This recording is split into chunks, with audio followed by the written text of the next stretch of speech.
Pemirsa, kebakaran hebat di pabrik karet di Kota Medan, Sumatera Utara yang terjadi Senin malam masih menyisakan kepulan asap hitam. Sejumlah karyawan pabrik yang berdatangan mengaku sedih kehilangan mata pencarian yang sudah puluhan tahun lamanya.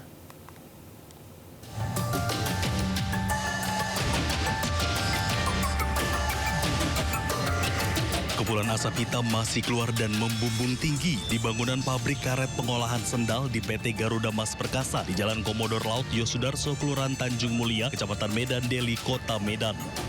Petugas pemadam kebakaran masih terus melakukan proses pemadaman selama 9 jam. Terlihat puluhan karyawan yang didominasi pekerja wanita menunggu cemas di depan pabrik. Para pekerja mengaku sedih karena tempat bekerja mengais rezeki selama puluhan tahun terbakar. Para pekerja juga mengaku baru kembali dipekerjakan 1 minggu setelah 2 bulan dirumahkan karena banjir Sumatera yang melanda beberapa waktu lalu. Kami udah berapa bulan kami diliburkan, bahan kami kebanjiran, terus kebanjiran, 2 bulan di rumah, udah siap selesai kebanjiran. Baru seminggu normal. Hingga kini petugas pemadam terus berjibaku memadamkan api. Bergeser ke Jawa Barat, upaya menemukan puluhan korban longsor di Kampung Pasir Langu, Cisarua, Kabupaten Bandung Barat terus dipercepat. Tim SAR gabungan menambah kekuatan 17 alat berat untuk membuka akses dan memperluas area pencarian di zona rawan. Pemirsa, sejak pagi tadi, operasi SAR difokuskan pada 3 sektor utama, serta sektor tambahan yang berada di wilayah lebih tinggi di dekat kaki Gunung Burangrang. Penambahan 17 alat berat dilakukan agar proses evakuasi bisa menjangkau timbunan material yang semakin padat dan luas. Meski demikian, cuaca masih menjadi tantangan utama, pemirsa. Beberapa kali proses evakuasi seperti ini terkendala cuaca ya, dan membuat pergerakan personil harus menyesuaikan situasi lapangan agar tetap aman.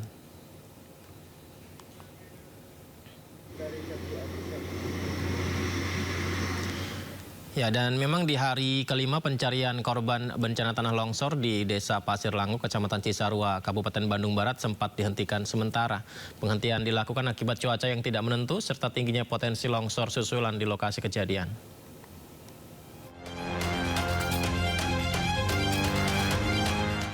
Pencarian korban longsor di Desa Pasir Langu, Kecamatan Cisarua, Kabupaten Bandung Barat masih terus dilakukan tim Basarnas. Alat berat dikerahkan untuk membantu proses pencarian jenazah korban. Cuaca buruk menjadi salah satu penghambat bagi tim SAR gabungan di lapangan untuk mencari korban. Petugas yang berada di worksite untuk berhenti sejenak. Bahkan tim SAR gabungan terpaksa 2 kali menghentikan proses pencarian korban longsor akibat cuaca buruk dan kontur tanah yang tidak stabil dan dikhawatirkan terjadi longsor susulan. Proses pencarian masih berfokus pada penyisiran di sektor A dan sektor B. Sementara pencarian di hari kelima dimaksimalkan menggunakan alat berat di sektor A1. Untuk pencarian hari kelima di sektor A1, pagi tadi sudah dimulai di pukul 7.00, namun terkendala oleh cuaca, kami hentikan sementara, kami lanjut pukul 8.45 sampai sekarang. Terkendala hanya curah hujan yang tidak menentu, jadi itu yang membuat unsur SAR gabungan menjadi suatu problem atau kendala. Tim SAR gabungan telah mengevakuasi sebanyak 50 kantong jenazah. Sementara jenazah yang berhasil diidentifikasi sebanyak 35 jenazah, sedangkan 32 orang masih dalam proses pencarian. Dari Kabupaten Bandung Barat, Jawa Barat, Yanuar Candika, iNews melaporkan. Pemirsa, titik longsor di Kecamatan Cisarua, Kabupaten Bandung Barat, Jawa Barat tidak terlihat dari pantauan udara. Titik longsor tidak terlihat karena tertutup awan. Bertolak dari Bandara Halim Perdana Kusuma, Jakarta, maskapai penerbangan Susi Air melakukan pantauan udara untuk melihat titik langsung longsor di Kecamatan Cisarua, Bandung Barat, Jawa Barat. Akan tetapi, titik longsor tidak terlihat. Pada hari ini, pantauan udara yang dilakukan di ketinggian 3.500 kaki ini tidak bisa melihat daerah longsor karena tertutup awan. Tidak hanya tertutup awan saja, seperti yang kita lihat ini ya, gerimis, hujan mempengaruhi juga tidak terlihatnya daerah longsor. Pesawat tidak bisa terlalu dekat melihat lantaran Gunung Burangrang sendiri memiliki ketinggian 3.500 meter di atas permukaan laut.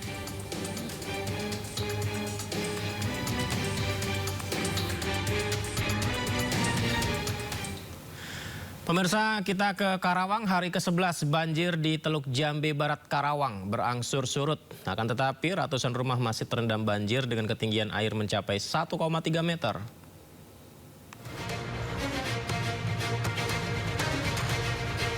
Hari ke-11 banjir di Karawang kini mulai menunjukkan penurunan debit air secara signifikan. Warga memanfaatkan kondisi ini untuk membersihkan rumah dari sisa material banjir, mencuci perabotan rumah, dan mencuci pakaian. 70% wilayah banjir sudah surut, namun masih terdapat ratusan rumah yang terendam banjir dengan ketinggian air mencapai 1,3 meter. Kondisi ini membuat aktivitas warga terbatas dan sebagian memilih bertahan di pengungsian. Pemerintah daerah terus melakukan pemantauan serta menyalurkan bantuan hingga banjir surut total dan warga dapat kembali ke rumah masing-masing. Dari Karawang, Jawa Barat, Rudi Setiawan, iNews melaporkan. Hari ke-6, banjir di Subang, Jawa Barat ternyata masih terjadi. Ribuan rumah terendam, sementara ratusan orang masih bertahan di pengungsian.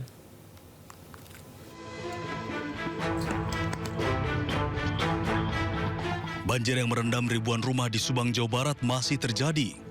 Meski mulai surut, warga masih mengungsi ke tempat yang lebih aman.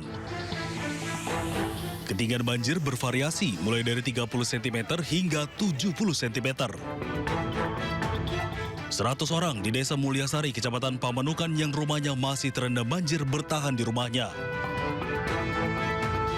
Masih ada tempat tidur mah udah aja, nggak usah ngungsi. Tempat tidurnya di atas genangan air. Iya, Oh, air. berarti Bapak tidur di sini. Ya, di rumah. Ada juga warga yang mengungsi di bawah flyover Jalan Pantura Pamanukan hingga air di rumahnya benar-benar surut.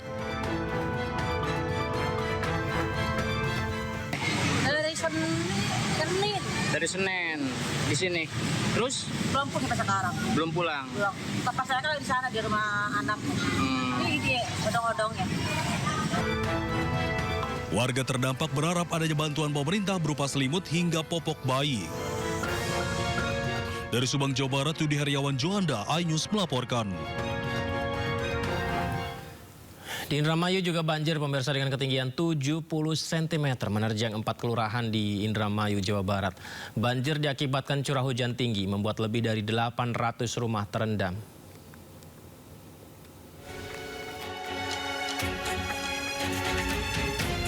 Empat kelurahan di Indramayu, Jawa Barat terdampak banjir. Meski berangsur surut, ketinggian air masih mencapai ketinggian 70 cm. Sebagian besar warga mengungsi ke rumah sanak saudaranya yang lebih aman. Warga mengaku banjir kali ini merupakan yang terparah sepanjang tahun. Selain intensitas curah hujan tinggi, banjir juga diperparah dengan drainase yang tidak berfungsi. Hingga hari kedua banjir, bantuan belum tersalurkan. Pas balik ke sini kaget saya tuh Pak, airnya udah masuk dan udah masuk ke kamar juga, kasur kan udah pada basah ya, terus juga udah tenggelamin itu kulkas.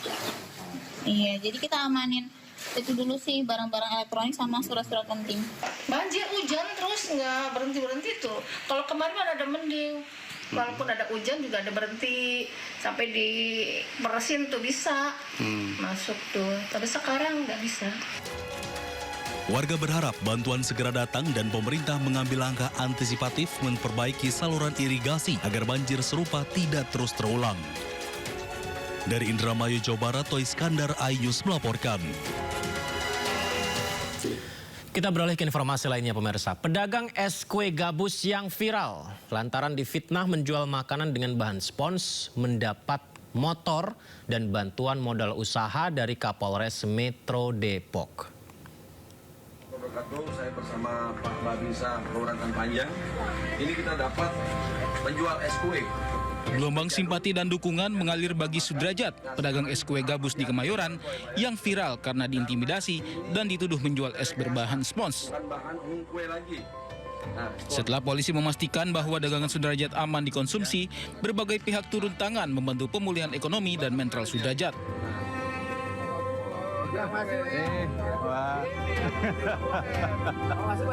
Kapolres Metro Depok, Kombes Pol Abdul Waras, mendatangi langsung kediaman Sudrajat di Bojonggede untuk berikan dukungan moral dan bantuan langsung berupa sepeda motor serta modal usaha.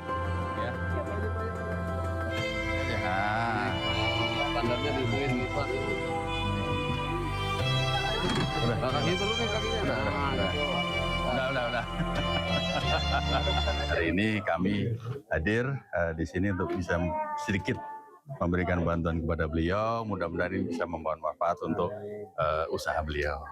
Apa aja itu, Pak? Motor dengan sedikit modal usaha untuk beliau.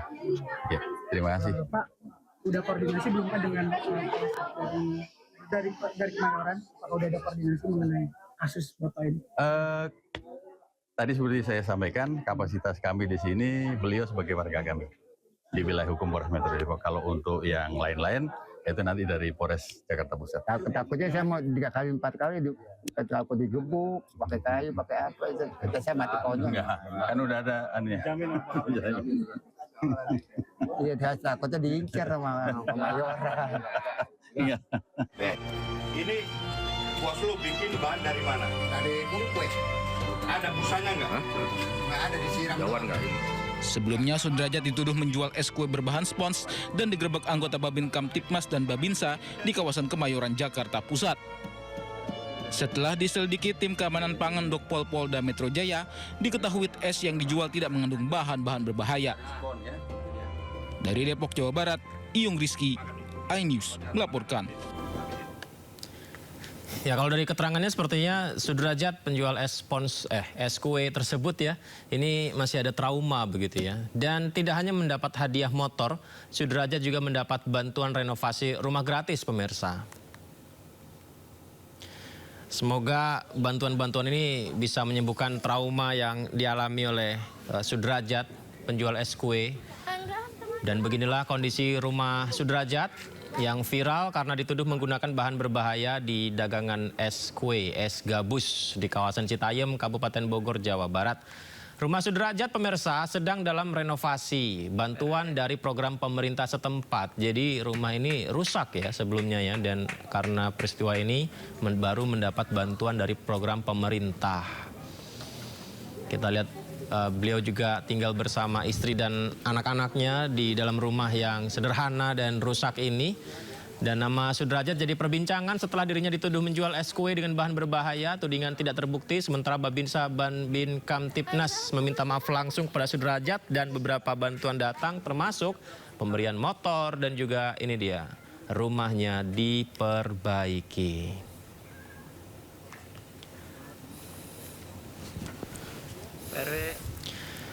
Sebelumnya pengakuan Sudrajat, pedagang yang dituduh menjual es kue berbahan spons ini cukup mengejutkan banyak pihak karena Sudrajat mengaku dianiaya petugas kepolisian saat menjalani pemeriksaan. Dirinya mengaku dipukul bahkan ditendang. Beli es kue, Pak. Beli es kue, saya belum tahu itu es jadul, dibecek-becek aja sama polisi. Sama-sama polisi dibecek-becek dia jadi es kapas gitu, kayak es bedak, kayak es bedak Pak. Jadi ditonjok, diberi semuanya Pak. Hah? Ditonjok, dipakai cincin. Oke, Anda dipukul ya? Dipukul, diinjak-injak Pak. Bapak dipukul dan diinjak-injak oleh siapa Pak? Nama Polres, sama Polres. Oke, hanya karena dituduh esnya nggak aman untuk dikonsumsi? Kan basi katanya, basi. Oke. Ini juga fakta baru yang juga baru saya ketahui. Pak Sudrajat, apa pada saat itu yang disampaikan oleh mereka apa ketika memukul Bapak? Kayak anjing, kaki diangkat-angkat, semuanya pada diangkat-angkat. Jadi saya dicabut pakai selang air. Ada berapa orang seingat Bapak? Ada 10 orang. 10 orang? Iya, Pak. 10 orang yang menganiaya Pak Sudrajat? Iya, Pak. Di mana, Pak, kejadiannya, Pak? Dekat makan sekolah di Kemayoran. Berapa lama, Pak, Bapak dianiaya, Pak? Hari Sabtu. Seharian, Pak? Iya, seharian. Dipukul, kemudian diapain lagi? Ditendang? Tendang, disabet. Disuruh mengakui atau disuruh apa, Pak? Ngakuin ini punya siapa gitu. Ya jujur ya, pada saat petugas meremas es gabusnya dan langsung masukkan ke mulut pedagang es tersebut, rasanya miris. Apalagi mendengar barusan tadi apa yang disampaikan, ada penganiayaan ya. Tentang penganiayaan ini pemirsa, Kapolsek Kemayoran Kompol Agung Ardiansyah membantah anggotanya melakukan tindakan kekerasan saat mengamankan penjual es kue gabus di Kemayoran, Jakarta Pusat. Menurutnya pihak Polsek Kemayoran hanya menangani aduan masyarakat dari call center 110 terkait adanya dugaan es berbahan baku spons tersebut, jadi membantah. Yang sudah saya sampaikan awalnya itu dari 110. Nah itu memang laporan itu wilayah Polsek Kemayoran.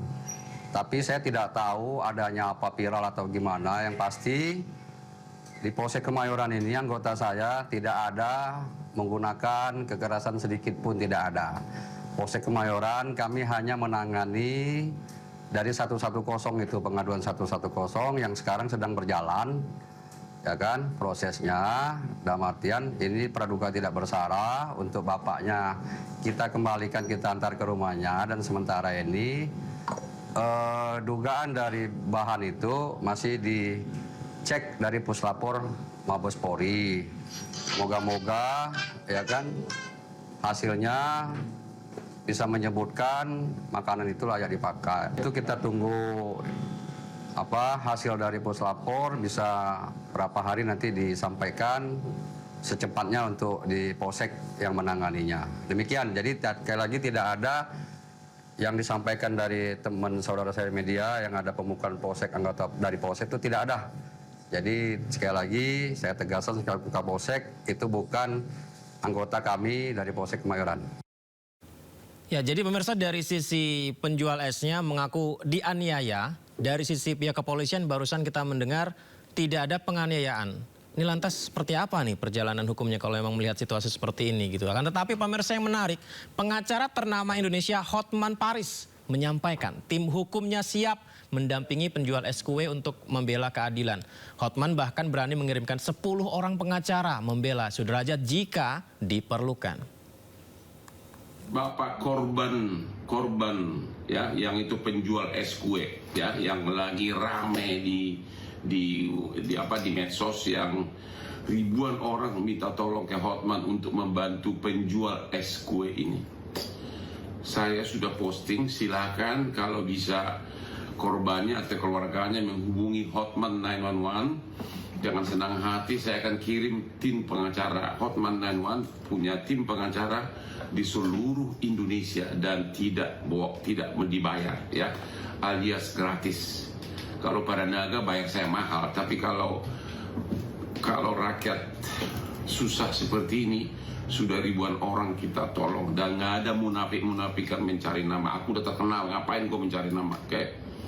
Jadi kepada penjual es kue yang di medsos lagi rame sebagai korban, silakan bapak atau anaknya atau keluarganya menghubungi tim Hotman 911. Saya akan langsung kirim 10 orang pengacara untuk menemui bapak hari ini juga.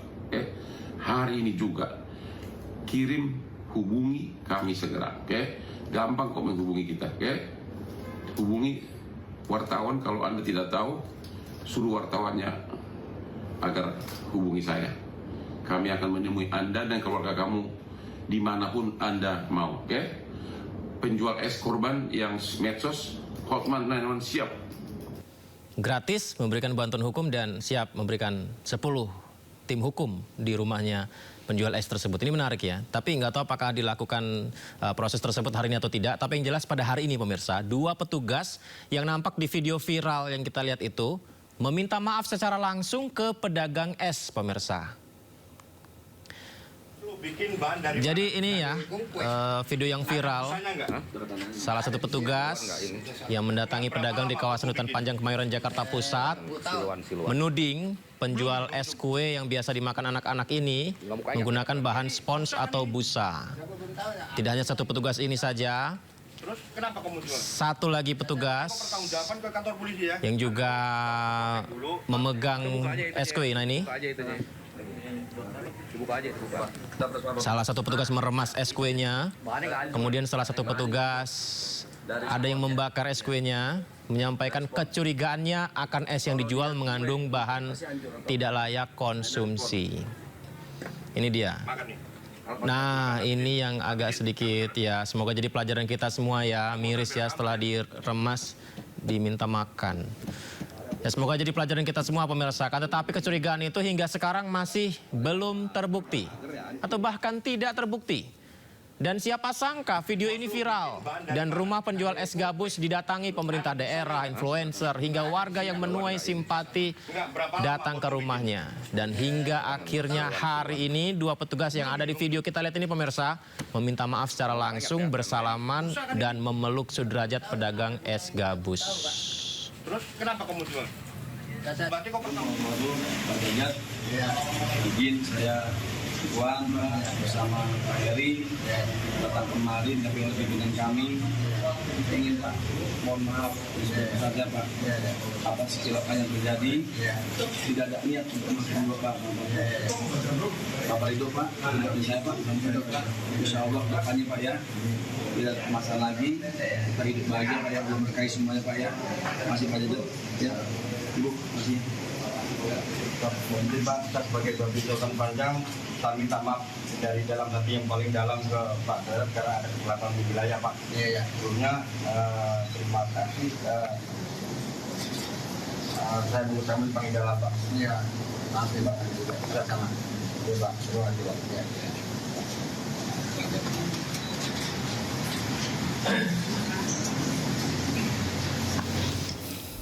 Itu dia ya, saling maaf memaafkan. Ya meskipun belum lebaran tapi maaf memaafkan itu bisa dilakukan dari sekarang.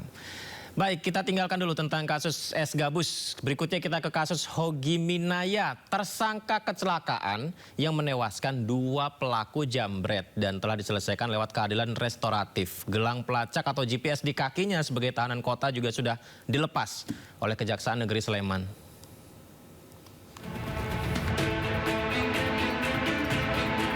Gelang pelacak atau GPS yang dipasang di kaki Hogi Minaya sebagai tahanan kota sudah dilepas oleh Kejaksaan Negeri Sleman. GPS itu sebelumnya dipasang agar tersangka tidak bisa keluar dari Kabupaten Sleman, Bantul, dan kota Yogyakarta. Hingga kini statusnya masih sebagai tersangka sambil menunggu proses perdamaian selesai. Hogi berharap proses perdamaian lewat restoratif justice segera rampung.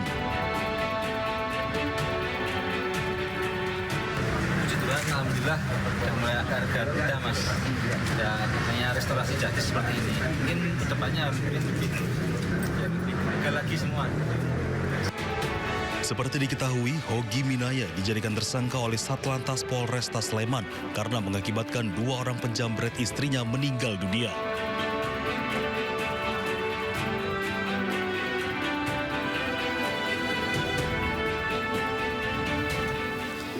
Meski begitu pemirsa, ternyata status tersangka terhadap Hogi Minaya, penabrak orang yang menjambret istrinya, belum dicabut meski telah dilakukan upaya restoratif justice. Kendati demikian, polisi ternyata menyebut tersangka tidak ditahan karena bersikap kooperatif.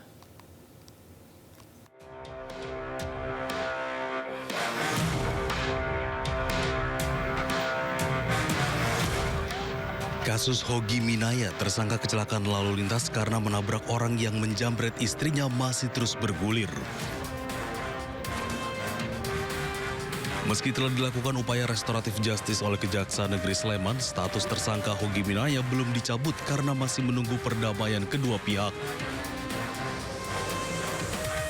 Polisi menyebut Hogi Minaya dijadikan tersangka karena tidak ditemukan perdamaian saat proses di kepolisian.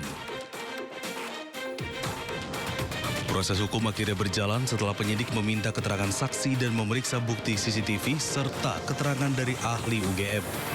Polisi menyatakan apa yang dilakukan Hogi Minaya menabrak korban bukan pembelaan seimbang, melainkan pembelaan terpaksa yang melampaui batas atau not where exist. Setelah dijadikan tersangka, Hogi juga tidak ditahan lantaran tersangka kooperatif. Polisi pun membantah memasang gelang pelacak GPS pada tersangka. Selama proses penyidikan, ya, Satlantas Polresta Sleman tidak melakukan penahanan. Ya, apalagi tadi ada yang menyampaikan GPS, yaitu kita tidak melakukan itu. Nah, karena selama proses penahanan sampai dengan tahap 2 kita tidak melakukan penahanan. Jadi yang memasang GPS itu dari mana? Kita nggak tahu, yang jelas bukan dari kepolisian. Polisi menambahkan pihaknya sudah membuka ruang mediasi melalui restoratif justice di kepolisian sebelum menetapkan tersangka, namun gagal tercapai kesepakatan. Dari Sleman, Yogyakarta, Heri Trijoko, iNews melaporkan. Masih di kasus yang sama, pemirsa, hujan kritik mewarnai rapat dengar pendapat Komisi 3 DPR bersama dengan Kepala Kejaksaan Negeri Sleman dan Kapolresta Sleman terkait kasus korban jambret jadi tersangka. Korban jambret malah jadi tersangka. Dalam rapat yang digelar di Gedung DPR Jakarta, Komisi 3 memanggil seluruh pihak, termasuk Kajari Sleman Bambang Junianto, Kapolres Sleman Kombes Pol Edi Setianto Erning Wibowo. Sejumlah anggota Komisi 3 melayangkan kritik terhadap penanganan kasus ini oleh para aparat hukum. Tapi inilah kenyataan yang terjadi di negeri kita ya. Komisi 3 menegaskan telah berupaya membangun KUHAP baru demi penegakan hukum yang lebih adil. Tapi DPR menilai praktek penegakan hukum dalam kasus ini justru mengecewakan. Yang dalam hal ini mohon maaf tidak bisa hadir karena sedang sakit tipes. Golkar. Jadi DPR menegaskan kasus Hogi Minaya yang jadi tersangka karena membela istri yang dijamret seharusnya bisa dihentikan. Menurut Ketua Komisi 3 DPR Habibur Rahman, tidak perlu restoratif justice untuk penyelesaian kasus yang terjadi di Sleman itu. Tidak layak untuk dinyatakan sebagai peristiwa pidana. Karena itu tadi kami membuat kesimpulan meminta agar ya perkara ini dihentikan. Jadi bukan RJ ya, dihentikan berdasarkan pasal dalam KUHAP baru pasal 65 ya yang mengatur huruf M ya yang mengatur kejaksaan, ini kan di penuntutan ya, kejaksaan bisa menghentikan perkara demi kepentingan hukum ya.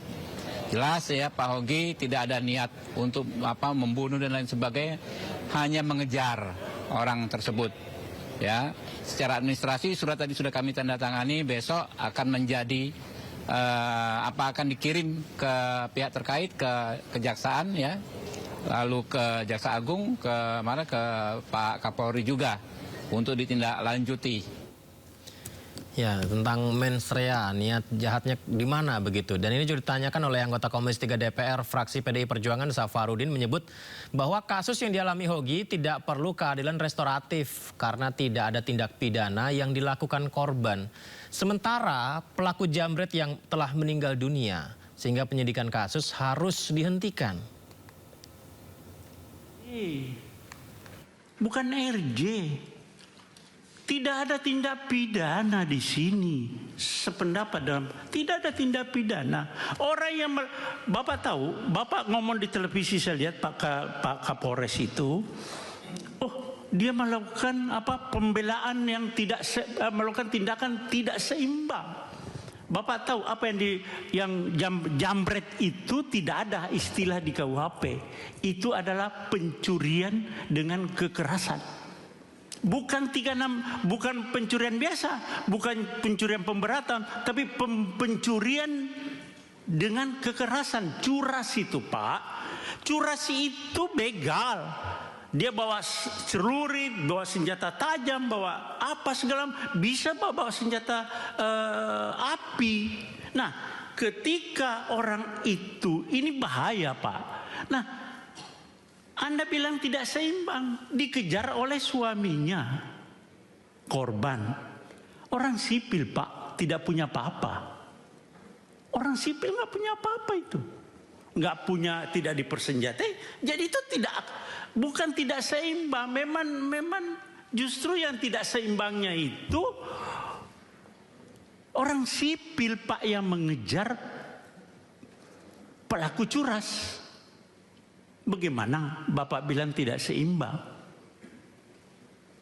Ya, jadi coba, bolak-balik begini, Anda salah menerapkan suatu pasal. Jadi tindak pidananya adalah curas, ya, pencurian dengan kekerasan, tersangkanya meninggal dunia, ya selesai SP3. Sementara itu, istri Hogi Arsita Minaya bersyukur para wakil rakyat ikut membantu dalam kasus yang membelit suaminya guna mendapatkan keadilan. Saya ucapkan terima kasih kepada seluruh masyarakat Indonesia yang sudah memberi atensi kepada kami. Alhamdulillah saya dan suami mendapatkan keadilan seadil-adilnya. Suami saya pada hari ini mendapatkan keadilan, kebebasan yang dari pertama kami minta. Alhamdulillah, matur nuwun untuk Bapak pimpinan DPR yang sudah benar-benar mengayomi kami, mendengar kami. Saya ucapkan terima kasih untuk seluruh lapisan masyarakat Indonesia. Matur nuwun, matur nuwun. Ya.